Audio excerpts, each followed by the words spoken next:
in order to help people think more deeply about the problem of death, we need to do a little background work, right? What does it mean to be human? And we're clear that we're a composite of body and soul.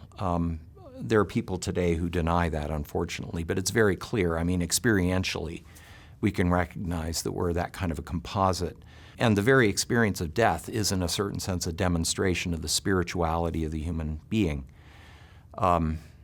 There's a huge difference, a monumental difference, right? A tragic difference between the person we see before us the moment before death and what we see after. The absence of the soul from the body causes us to refer to the body in a very different way. It's not a human body anymore. We call it a corpse, right? And why do we change its name? Because it's become something very different.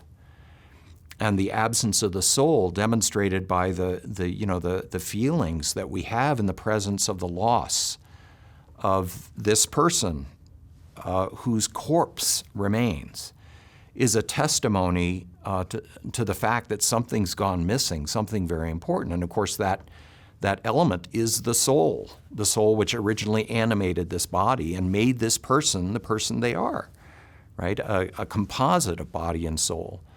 And so, once again, Christianity really is the system, the religious system, if you want to refer to it in that way, which supplies an adequate account for that experience, right? There's a soul there, and when it's absent, we're very much aware of its absence.